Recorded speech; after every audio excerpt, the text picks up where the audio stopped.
We just got done recording, bronze shoes, whatever. And then we talked a little bit about the do-it-yourself kits of the 1960s for baby shoe bronzing that, could turn those sentimental memory making really into a messy, metallic, and an unforgettable chapter of mid-century domestic life. Ooh, that sounds interesting. Very intriguing. So, so picture it. A small, gleaming bronze baby shoe sitting on a mantle. A child's first steps frozen forever in metal. By the late 1960s, though, craft stores were selling something unusual, kits to bronze your baby's shoes at home.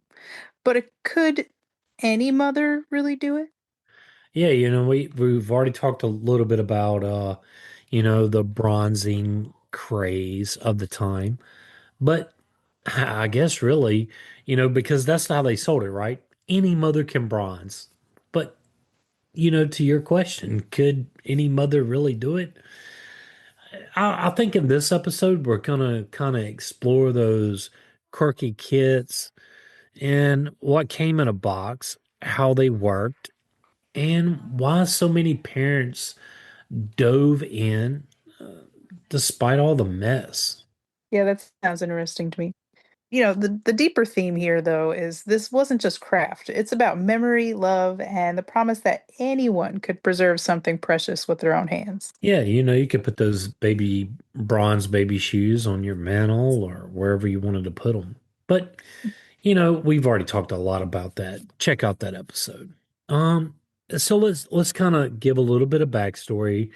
The 1950s, 60s, it equaled the baby boom and family-centered living, suburban domestic pride.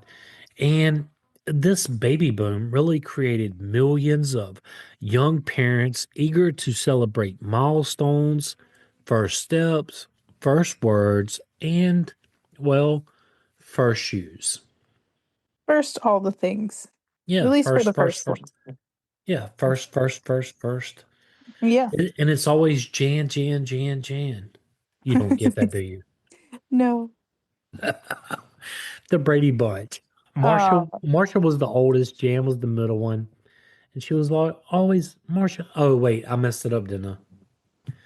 Never mind, I'll edit it all out. It's all good. you meant Marsha, Marsha, Marsha. I did, because Jan broke Marsha's nose with a football. Oh man. God, you missed out on the Brady Bunch. I watched a couple episodes of the Brady Bunch, but I really wanted to watch Mr. Ed. Mr. Ed. Yeah, He was a talking horse, of course. because he's Mr. Ed. Yeah. Yeah. I loved Wilbur. Yes. I used to love Mr. Ed. Gosh, Same. man, Anyway. nostalgia. Oh, we're talking about bronze baby shoes and nostalgia. Mr. Mhm. Ed is nostalgia. Nick at Night, you don't know nothing about it. I No. know about Nick at Night. Do you really? Yeah. Okay, that's where I would watch Mr. Ed. Well, no, I watched it on Boomerang or not Boomerang. What was it? Yeah, Boomerang is a Cartoon Network, right? Yeah, no, yeah, no. Well, no, Boomerang was a lot of things. It was like had the old Looney Tunes and just older cartoons on there. Hey, boo boo, I got a little something for you. Let's get a picnic basket. Yeah. The Jetsons too were on there eventually in the Flintstones. Yeah, the Um, Flintstones. The Flintstones were the original adult cartoon. really. Yeah, they Huh, really were. They were on prime time. I can see that. Yeah. As an adult, now I can see that. Anyway, let's get into the DIY, do-it-yourself craze, okay? All right. Well, crafting exploded. Candle making, macrame, ceramics, and eventually metal bronzing at home. Companies tapped into this trend with slogans like any mother can bronze and selling empowerment through creativity. But why bronze? Bronze, well, it kind of meant forever. It was durable, artistic-y. It just really kind of had that selling point, right? Hmm. And it meant also turning something soft and fleeting into something solid. and lasting, which appeal to post-war parents chasing stability and meaning. Ooh. Yeah, but the typical kit contents were liquid bronze solution, which was a chemical mixture that hardened with a metallic sheen, brushes and gloves for even coating and supposed safety. There's plastic molds or strands to hold the shoes upright while drying, and instructions, often cheerfully illustrated, promising professional results and no skill required. No skill required. But can we go back to brushes and gloves for even coating and supposed safety? Right, suppose. Supposed. Anyway, I'm just going to leave that out there. Forget it. So, you know, the design and marketing, packaging emphasize simplicity and motherhood pride. Pastel boxes, smiling moms, those shining bronze shoes. Some kits included tiny polishing cloths labeled for baby shoes only. Ooh. You know, some quick trivia here. Some were marketed for doll shoes, small toys, or even pet paw prints. And a few deluxe kits included optional gold or silver finishes for the truly ambitious parent. How do the paw prints work? I don't know. If you had to wear gloves, how would you get your dog's paw on it? Yeah, like, Anyway, the process from shoe to shine, right? We're going to Mhm. kind of, I know we touched on it in our other episode, but we're going to kind of briefly go back over it. So, step by step experience, the prep, clean and dry the shoe completely. And then next, you're going to brush or pour the bronze liquid evenly, carefully. Then you're going to let it harden for hours or overnight. You're going to let it dry. Then you're going to polish those shoes. You're going to buff it to a shine.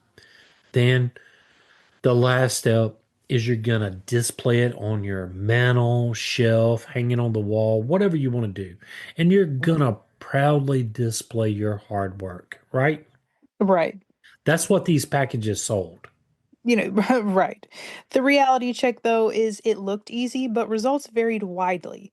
Leather warped, bronze dripped, and finishes cracked or peeled. So every home became a mini chemistry lab, and often a mess. Often a mess, you say? Hmm. I think that would kind of lead into chaos, comedy, and a little bit of charm. What do you think? Sounds good. Let's talk about some of those common problems, though. You had uneven coating, lumpy finishes, metallic fumes, shoes, they warped, they dried weirdly, or came out dull instead of shiny. And parents sometimes bronzed tables, counters, or pets by accidents, maybe even walls, whatever, Floors. via Ooh, floors, it sounds like a big mess. maybe themselves. I could So, see that happening. What about you? absolutely. We got some top horror stories here. The kitchen bronze apocalypse, if you will. A spilled bronze cup turned a table into a metallic monument. Okay. Think about this. All right, so you're trying to bronze this thing on your dinner table, right? Your bronze spills out, and we're talking about the 50s and 60s here. Your husband or significant other comes home and they're like, "Hey, honey, what happened to this solid oak table?" Oh, I was trying to bronze the baby shoes. Oof. Um, Oof. I mean, you got like a half table bronze, another half oak or pine or whatever it might be. Like, Hopefully not oak. That's expensive. Pine, um, pine might you can come back from, but I'd be mad about oak. and then you had the lumpy shoe disaster. One mom's project looked more like maybe something like modern art, eh, rather than a keepsake, right? Right. Then, of course, you had a glitter instant. An attempt to personalize led to a sparkly, sticky disaster. And then what about the cat paw prints or the dog paw prints? The unattended metallic paw trails across the linoleum. Yeah, but even magazines at the time really got into, the joke of any mother can bronze, but few can do it twice. I'm Yeah, sorry, I'm not picking, I'm not one of those against women or anything like that, but I think the bronze do-it-yourself kits is probably one of the worst things that any company could do. it definitely just doesn't sound like it doesn't sound like a fun time to me.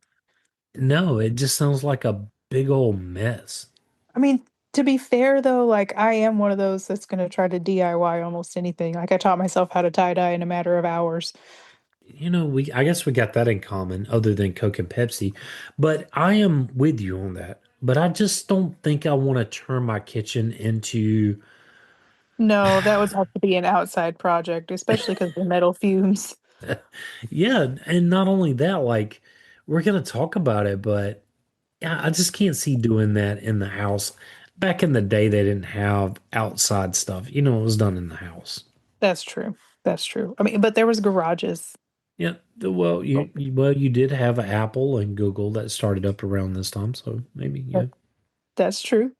Well, despite the chaos, though, most parents laughed about it later, which is good. That's a plus. The That imperfect results became cherished precisely because they made them. Before we get into the meaning and the memory, how about we take a little break? Sounds good to me. All right, so now that we're back, you know, why did it really mean so much? Beyond craft, it was an emotional act, right? Freezing time, keeping your childhood close. It was something that was tangible. It was memory making. It gave parents a sense of control over, those fleeting moments. And you know what? Even if you bronze that kitchen table, that's a memory to cherish, right? Yeah, absolutely. I mean, at that point, you might as well polish the table too. Yeah. And if you had those imperfections, it just adds to the story. It adds to the history. Yeah, the flaws became part of the family lore and proof of effort and love. So it's kind of similar to today's resin casting or 3D printed keepsakes, right? Hmm. But those old kids like myself, they had a little bit of soul. But the difference though, back then, parents got their hands dirty, literally. I don't know. Yeah, I get my hands dirty all the time. some parents do, some parents don't. But let's get into the nostalgia and the collectability. So, really, the afterlife of these do-it-yourself kits, these original kits that once came out, they're now collectibles. Complete boxes fetch interest among vintage craft enthusiasts. Bronze shoes appear in antique shops, in estate sales. They're a part of the nostalgia artifacts of the mid-century life of, the family back then. Right. I have a question for you though, Kat. And I know I asked you this in the other episode, but before this, did you know anything about bronze shoes? Now that we're going through it, I do remember seeing bronze baby shoes somewhere. But no, I didn't know that they had do-it-yourself kits and people were bronzing these shoes at home. I didn't either until we did the other episode, and I was like, do it yourself kits? Oh, wait, that's a dash of info for sure. You go ahead. Sorry, I didn't mean to steal your thunder. It's just, You're good. You're good. But the cultural echo as we move forward, they reflect a time when memory making was handmade, messy, and sincere. In today's polished digital age, there's something refreshing about that. And any mother can bronze, the slogan said, but maybe the real value wasn't in the shine of the shoe. It was in the fingerprints that they left behind. yeah, think about this. Your a grandmother, I guess it would be your grandmother. It would be your great grandmother, maybe my great grandmother, or my grandmother. Trying to bronze those baby shoes and like, you would have that stain on the cabinet, the wall, or the table. Like that is a memory. That is something that is passed down, not just the artifact itself, but the story. Right. Because every object has a story, believe it or not, regardless of the object. But I say let's get into some of that weird and wonderful facts, and I'll say let's kind of do it in rapid fire style. I go, you go. How about that? Sounds good. All right. Some kids gave off a metal shop smell, now described oddly as nostalgic. Oh. A few craft fairs held best bronze shoe contests where even the lumpy ones won ribbons. Oh, man, you got me with that one. Before online tutorials, parents, well, they kind of swapped tips and newsletters, clubs. They were the original craft influencers. Right. Well, not everything was at a touch of a finger. So, one 1960s ad read, "You made the baby, now make the memory." I love these older ads because they just held nothing back, did they? They were unhinged. Yeah. So the American Bronzing Company in Columbus, Ohio was founded in 1934 by Violet Schenbach. And this was the company that started the baby shoe bronzing trend, but they did it professionally. And it was not anything like the do-it-yourself kit products, right? Right. And by the 1950s and 60s, American bronzing, it was a massive popularity that inspired competitors to create, well, these do-it-yourself kits. But the company, they kind of flirted with doing these do-it-yourself kits, but they really just kept their process private. Yeah. The do-it-yourself and craft supply brands kind of came about in the 1950s and the 1970s. So, several smaller manufacturers entered the market to cash in on the trend, and these were the actual DIY kit makers, which were Bronze Art, a well-known mail order brand offering Bronze Art baby shoe bronzing kits, and their tagline was, "You can do it yourself and save." Then you had New Bronze, and they were sold through Sears and Montgomery Ward catalogs. And these kits emphasized affordability and ease. Right. And then you have Silva Bronze, a short lived company that sold both professional services and DIY versions, often advertised in the back pages of parenting and craft magazines. Never trust those back pages, do you? Mm-mm. Then Bronze It All, marketed heavily in the late 1960s, known for its no heat needed liquid bronze coating. Yeah, I wouldn't Mm. trust that one either. No. Next up was Keepsake Kits or Bronston, which were regional brands sold in department craft store aisles or dime stores. But these smaller firms didn't last long, and most disappeared by the mid 1970s as the trends kind of shifted toward resin casting and ceramic keepsakes. The question was, where could people really buy these do-it-yourself bronze kits? I wasn't sure if it was me or you that had that question, but either way it goes, let's dive into it. You know, Major stores like Sears, JCPenney, and Montgomery Ward carried DIY bronzing kits in their craft or baby gift sections. And catalog pages from the mid 1960s often listed them next to handprint kits and baby memory books. And these ads emphasized affordability, save $10, bronze your own baby shoes at home. And then you had local craft and hobby shops. These were often independent craft stores that carried these kits right beside candle making, wood burning, and paint by number supplies. Some even hosted demonstrations or workshops on how to really use these bronze do it yourself kits, right? Right. Because you didn't have YouTube back then. No. And then, of course, mail order magazines, which is your not so much human contact version. So popular in Good Housekeeping, Family Circle, and Woman's Day, many ads featured a proud mother holding up a gleaming shoe with slogans like, "You made the memories, now make them last forever." And customers could send in around $2.99 or $4.99 and receive a full kit by mail. But years later, discount and dime stores by the 1970s had all this leftover stock, and it started to appear in Woolworths, Ben Franklin, and the five and dime shops. And they were often marked down or rebranded as craft metal kits. Hmm.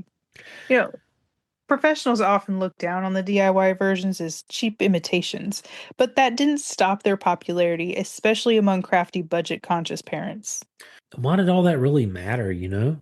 Why did the professionals, you know, look down on them, but why did people keep buying them? Well, it really, but all of that kind of democratized the keepsake, and any parent could participate. Bad or good, it had a story to tell. They also reflected the DIY optimism of the mid-century America, and that technology and craft could empower ordinary people to create beautiful things at home. Even when the results were, well, uneven or, it was really, Lumpy. yeah, lumpy. But I think honestly and truly, the intent of preserving that loving memory through your own hands, I think that's really the real story of the do-it-yourself kit. I mean, that's the real story of any kind of do-it-yourself anyway. Yeah. But I mean that big bronze. So if there's any listeners my age out there and you have that big bronze spot on an antique table, now you know what it's from. Absolutely. This is pretty much all I've got. Me too. If you would like to support this podcast, tell a friend and help get the word out. If you would like to help us keep the show going, you can do so at Patreon. You can find the link in the show notes. And as always, William and I want to thank you for listening, whether you're new here or have been with us for a while. Absolutely. Thank you. And join the Facebook group at Info on the Go Over there, you can share with us your show ideas. or ask us a question. But whatever you do, don't forget to hit that subscribe and follow us wherever you get your podcast. And send us a text using the link in the show notes or leave a review. It really does help others find us. But you can also email us at, Info on the Go podcast at gmail.com. and you can find that email link in the show notes. Till next time. Stay curious.